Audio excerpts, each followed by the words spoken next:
உலகெங்கிலும் வாழும் ஜோதிடம் டாக்ஸ் தமிழ் நேயர்களுக்கு அன்பு வணக்கம். நான் உங்கள் ஜோதிடர் மதுரை வரதராஜ பெருமாள். இந்த ஆண்டு ஒரு மிக சிறப்பான ஒரு விஷயம் இருக்கு. என்னன்னு கேட்டீங்க அப்படின்னா, குரு பகவான் முழு சுபகிரகம்னு சொல்லக்கூடிய குரு பகவான் ஒரு ராசிக்கு 12 ஆண்டுகளுக்கு ஒரு முறை வருவார். அந்த வகையில அவர் தன்னுடைய உச்ச வீடான கடக ராசிக்கு 12 ஆண்டுகளுக்கு பிறகு வரப்போறார். உச்ச வீட்டுக்கு வர்றாரு, குரு வர்றாருன்னா முழு சுபகிரகம் பலம் பெறாருன்னு அர்த்தம். அவர் பலம் பெறும்போது எல்லாருக்குமே கண்டிப்பான முறையில இந்த ஆண்டு சிறப்பா இருக்குன்றத நான் முதவே சொல்லிக்கிறேன். நம்ம இன்னும் துல்லியமா அ வி நம்மளோட காணொளியில ஒவ்வொரு ராசிக்கும் எப்படியான பலன்கள் இருக்க போகுது அப்படின்றத நம்ம பார்க்க போறோம். குருவோட நிலை என்னவா இருக்கு? ஏனைய கிரகங்களோட நிலைகள் உங்களுக்கு என்ன பலன்களை தரப்போறாங்க அப்படின்னு பார்க்க போறோம். தெய்வ பக்தியும், அன்புக்கும், கருணைக்கும் பெயர் போன, தாராள குணத்துக்கு பெயர் போன துலா ராசிக்காரர்கள். துலா ராசிக்காரர்களுக்கு இந்த 2026ஆம் ஆண்டு மிக சிறந்த உன்னதமான ஆண்டுன்னே சொல்லலாம். இந்த நம்ம மார்க்லாம் போடுவாங்கல்ல, 100க்கு எத்தனை பெர்சென்டேஜ் அப்படின்னு பார்த்தீங்கன்னா, 90% நம்ம வந்து துலா ராசிக்கு குடுக்கலாம். அந்த அளவுக்கு ஒரு சிறப்பான ஒரு ஆண்டு தான். நான் 100% சொல்லிருவேன். ஆனா நீங்கலாம் வந்து நம்ப மாட்டீங்க. அதனால நான் 90% சொல்லியிருக்கிறேன். துலா ராசிக்காரர்கள் வந்து பார்த்தீங்கன்னா, எப்பயுமே துருதுருப்பா, சுறுசுறுன்னு போகக்கூடிய நடவடிக்கைகள் இருக்கும். எதையும் எளிதா புரிஞ்சுக்கக்கூடிய அந்த கற்பூர புத்தி கொண்டவங்கன்னு நம்ம சொல்லலாம். ஒருத்தவங்களோட மனச சரியா புரிஞ்சுக்கக்கூடிய மனசறிஞ்சு செயல்படணும்னு சொல்லுவோம் இல்லையா? அது மாரி வந்து ஒருத்தவங்க வந்து என்ன மனசுல நினைக்கிறாங்க அப்படின்றத வந்து துல்லியமா தெரிஞ்சுக்கக்கூடியவங்களா இருப்பாங்க. ஒருத்தர் நல்லது நினைச்சாலும் சரி, கெட்டது நினைச்சாலும் சரி, அவங்களுடைய பார்த்த நிமிஷத்துல அவங்கள எடை போடக்கூடிய தன்மைகள் வந்து இந்த துலா ராசிக்காரர்களுக்கு உண்டு. இந்த பண்புகள் கொண்ட இந்த துலா ராசிக்காரர்களுக்கு இந்த 2026ஆம் ஆண்டு யோக பலன்கள உச்சபட்சமா வழங்கக்கூடிய ஒரு சிறப்பான ஆண்டுன்றது சந்தேகமே கிடையாது. காரணம் என்ன அப்படின்றதையும் நான் சொல்லிடுறேன். அதாவது யோக பலன்கள் என்னென்ன வகைகள் அப்படின்னா, குறிப்பா பொருளாதாரம் சார்ந்து.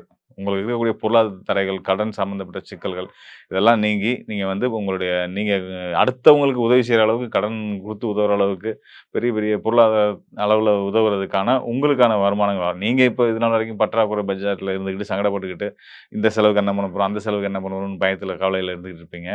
அப்படிப்பட்ட நீங்களே வந்து அடுத்தவங்களுக்கு உதவுற இடத்துக்கு வரப்போறீங்க. அதுக்கு இந்த 2026ஆம் ஆண்டுடைய கோச்சார கிரக நிலைகள் வந்து ரொம்ப வலுவா இருக்கு அப்படின்றத நம்ம தெரிஞ்சுக்கணும். காரணம் என்னன்னு கேட்டீங்கன்னா, முதன்மையான காரணம் வந்து தனகாரகன், பொருளாதாரத்த குறிக்கக்கூடியவர் அப்படின்னு யாருன்னு பார்த்தீங்கன்னா, குரு பகவான். அதாவது முழு சுபகிரகம்னு சொல்லக்கூடிய வியாழன் தான் வந்து தனகாரகன். அந்த தனகாரகன் உங்க ராசிக்கு 10ஆம் இடத்துக்கு வராரு. 10ஆம் இடம் அப்படின்றது தொழில் ஸ்தானம். தனகாரகன் தொழில் ஸ்தானம் தொடர்பு அப்படின்றது வந்து தர்ம கர்மாதிபதி யோகம்னு சொல்லுவோம். இந்த தர்ம கர்மாதிபதி யோகம் செயல்படக்கூடிய ஆண்டா இந்த 2026ஆம் ஆண்டு துலா ராசிக்காரர்களுக்கு அமைஞ்சிருக்கு. தர்ம கர்மாதிபதி யோகம் அப்படின்னா என்னங்க அப்படின்னு கேட்டீங்க அப்படின்னா, யோகங்களே சிறந்த ராஜயோகம் தர்ம கர்மாதிபதி யோகம். ஒரு சின்ன நிலையில ஆரம்பிக்கக்கூடிய, சின்ன முதலீட்டுல துவங்கக்கூடிய ஒரு தொழில, அ உங்களுடைய கடினமான உழைப்புனால பெரிய நிலைக்கு கொண்டு வந்து, அதன் மூலியமா நல்லா சம்பாதிச்சு, உங்களோட குடும்ப தேவைகளை போக, அ ஏழை எளிய மக்களுக்கு தான தர்மங்கள் செஞ்சு, அதன் மூலியமா புண்ணியவான் அப்படின்ற ஒரு நல்ல பெயரையும் வாங்கி, சந்தோஷத்தோடும், இறை பக்தியோடும் சிறப்பான ஒரு வாழ்க்கைய வாழ்றதுக்கு பேர் தான் தர்ம கர்மாதிபதி யோகம். அதாவது தொழில் சார்ந்த வளர்ச்சி, அதன் மூலியமா தர்மங்கள் செஞ்சு, அதன் மூலியமா பேரும் புகழும் அடையக்கூடிய தர்ம கர்மாதிபதி யோகம். அந்த யோகம் செயல்படக்கூடிய அற்புதமான ஆண்டா இந்த 2026ஆம் ஆண்டு இருக்கு. காரணம் நான் முன்னாடியே சொன்னதுதான். தனகாரகன்னு சொல்லக்கூடிய குரு பகவான் உங்களுடைய தொழில் ஸ்தானத்துல அமரப் போறார். அதனால கண்டிப்பான முறையில தனஸ்தானம் தனகாரகனும் தொழில் ஸ்தானமும் இணைவு பெறுறது தர்மகர்ம அதிபதியும் கண்டிப்பான முறையில இந்த ஆண்டு உங்களுக்கு பொருளாதார ரீதியா உங்க தொழில் சார்ந்த விஷயங்கள்ல நீங்க வேலை பார்த்துட்டு இருக்கீங்க. ஒரு நிறுவனத்துல வேலை பார்த்துட்டு இருக்கீங்கன்னா, உங்க நிறுவனத்துல இதுநாள் வரைக்கும் உங்களுக்கு கிடைக்காத நற்பெயர்கள், உங்களுக்கு கிடைக்காத இந்த ரெகக்னேஷன் சொல்லக்கூடிய அந்த உங்களுக்கான மதிப்பு, மரியாதை இது எல்லாமே கண்டிப்பா கிடைக்கப் போகுது. இதெல்லாம் தாண்டி குரு ஒருத்தர்னால இந்த விஷயங்கள் நடக்குமா? இந்த 2000 ஆண்டு சிறப்பா இருக்குமா? அப்படின்னா, இதையும் தாண்டி இன்னும் சில விஷயங்கள் இருக்கு. என்னன்னு கேட்டீங்கன்னா, உங்க ராசிக்கு யோகநாதன் சொல்லக்கூடிய அதாவது யோகங்கள குடுக்கக்கூடிய யாருன்னு கேட்டீங்கன்னா, சனி பகவான். அந்த சனி பகவான் எங்க போய் அமரப் போறார்னா, ராசிக்கு 6ஆம் இடத்துல மீன ராசியில அமரப் போறார். பொதுவாவே அசுப கிரகங்களான சனி, ராகு, சூரியன், செவ்வாய் இவங்கலாம் வந்து 6ஆம் இடத்துல இருக்காங்க, 3ஆம் இடத்துல இருக்காங்க, 11ஆம் இடத்துல இருக்காங்கன்னா, நீங்க எடுக்கிற செயல்கள்ல ஒண்ணொண்ணுலயும் உங்க வெற்றிக்கு உறுதுணையா இருப்பாங்க. அந்த வகையில உங்களுடைய யோகாதிபதியான சனி பகவான் உங்க ராசிக்கு 4க்குரியவரா வந்து அவர் வந்து 6ஆம் இடத்துக்கு போய் குரு பார்வையோட அமரப் போறாரு. இந்த ஆண்டு முழுவதும் தொடரப் போறார். ஸோ அந்த வகையில உங்களுக்கு வந்து சிறப்பான ஆண்டா சனி பகவானும் உங்களுக்கு மிக உறுதுணையா இருக்கப் போறாரு. குரு பகவானோட அருளும் உங்களுக்கு சிறப்பா இருக்கப் போகுது.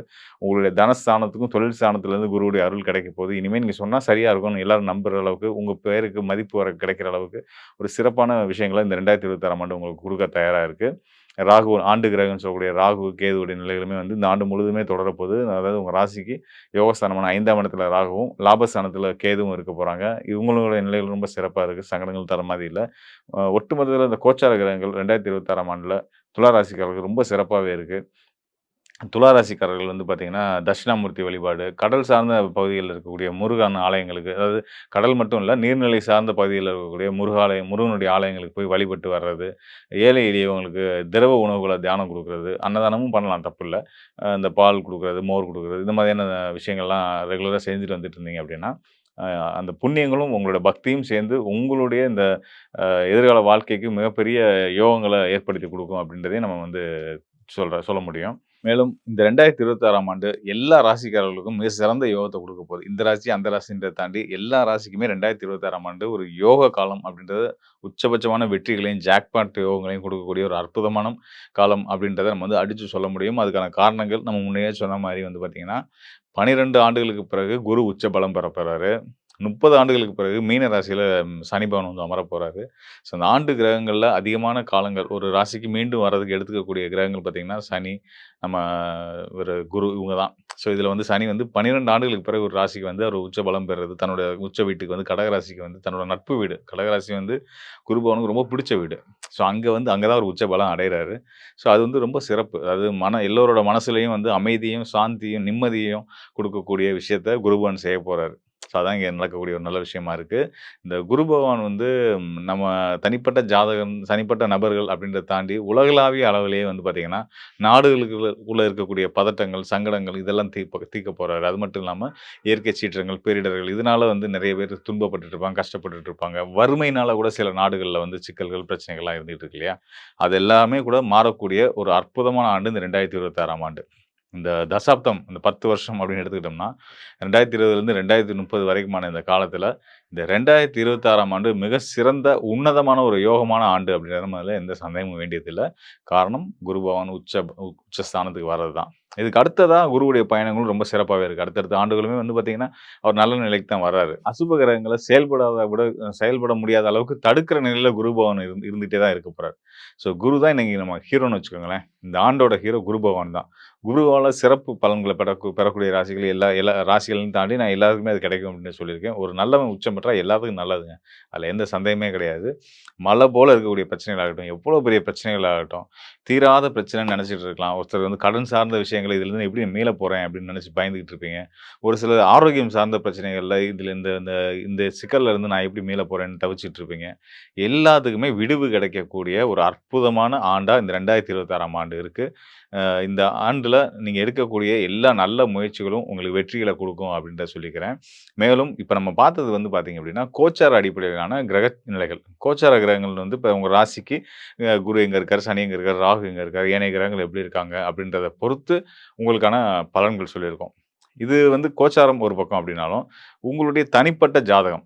ஒரு சிலர் சொல்லுவாங்க, "என்னங்க நீங்க YouTubeல வந்து நெறைய அப்படி சொன்னீங்க, நல்லது சொன்னீங்க, அது சொன்னீங்க, இது சொன்னீங்க. பெருசா ஒண்ணும் ரியாக்ட் ஆகலையே!" அப்படிலாம் சொல்லுவாங்க. அப்ப வந்து என்ன காரணமா இருக்கும் அப்படின்னு கேட்டீங்க அப்படின்னா, அவங்களோட தனிப்பட்ட சுய ஜாதகம். சுய ஜாதகத்துல அவங்களுக்கு நடந்துட்டு இருக்கக்கூடிய தசா புத்திகள், அவங்களுடைய லக்னம், ஏன் அவங்களுடைய அந்த பிறந்த நேரத்துல அவங்களோட ஜாதகத்தின் அடிப்படையில் இருக்கக்கூடிய கிரகச் சூழல்கள், இதெல்லாம் பொறுத்து பலன்கள் கண்டிப்பான முறையில மாறுதல் இருக்கும். ஸோ, அப்ப நம்ம எப்படி பலன் சொல்லணும் அப்படின்னா, சுய ஜாதகத்தையும் எடுத்துக்கிறணும், கோச்சாரத்துல தற்காலத்துல கிரக நிலைகள் எப்படி இருக்குன்றதையும் எடுத்துக்கணும். 2யும் கலந்து தான் இன்னும் சொல்லணும்னா, ஜோதிடம் அப்படின்றது வந்து பார்த்தீங்கன்னா, 3 நிலைகள்ல இயங்கக்கூடியது. விதி, மதி, கதி அப்படின்ற நிலைகள்ல இயங்கக்கூடியது. இதுல விதி அப்படின்றது வந்து லக்னம். நம்ம பிறந்த நேரத்தின் அடிப்படையில நம்ம 12 ராசிகள்ல ஒரு ராசி நம்ம லக்னமா வரும். அந்த ராசிய அடிப்படையில வச்சு சொல்ல வேண்டியது முதன்மையான விதி. அதுக்கு அடுத்ததா மதி. அதாவது நம்ம சந்திரன் இப்போ இந்த கோச்சார பலன்கள் சொல்றோம் இல்லையா? உங்க ராசியில உங்களுடைய ஜாதகத்துல உங்களுக்கு எந்த ராசி வந்திருக்கோ, அந்த ராசிய சுத்தி கிரகநிலை எப்படி இருக்குன்றத வச்சு சொல்றது மதியின் அடிப்படையில சொல்லக்கூடிய பலன்கள். அடுத்ததா கதி. சூரியன். சூரியன வச்சு சூரியனுக்கு உங்களுடைய நீங்க பிறந்த நேரத்துல, உங்களுடைய ஜாதக கட்டத்துல சூரியன் எங்க இருக்காருன்னா, அவர சுத்தி எப்படி கிரகங்கள் இருக்கு அப்படின்றத வச்சு சொல்லக்கூடிய பலன்கள். இப்படி விதி, மதி, கதி இந்த 3 நிலைகளும், கோச்சார நிலைகளும் எடுத்து, தசாபுத்திகளையும் எடுத்து, உங்களுக்கு சாதக பாதங்கள ஆய்வு பண்ணி, இன்னும் டீட்டெயிலா நீங்க உங்களுக்கான பலன்கள தெரிஞ்சுக்கிறது தான் நல்லது. அந்த மாரி யாருக்கெல்லாம் உங்களோட எதிர்காலத்த பார்த்தீங்கன்னா, துல்லியமான பலன்கள் தேவைப்படுமோ, அவங்க நிச்சயமா இந்த டிஸ்ப்ளேல இருக்க என்னுடைய எண்ணுக்கு தொடர்பு கொள்ளுங்க. கண்டிப்பான முறையில உங்களுக்கு வழிகாட்டுதல் குடுக்க தயாரா இருக்கிறேன். நன்றி, வணக்கம் நண்பர்களே. மீண்டும் ஒரு முறை உங்களுக்கு வந்து புத்தாண்டு வாழ்த்துக்களையும் சொல்லிக்கிறேன். இந்த ஆண்டு உங்களுக்கு சிறந்த ஆண்டா இருக்கும்ன்றத மீண்டும், மீண்டும் அழுத்தமா சொல்லி விடைபெறுகிறேன். மீண்டும் ஒரு நல்ல நிகழ்ச்சியில சந்திப்போம். நன்றி, வணக்கம்.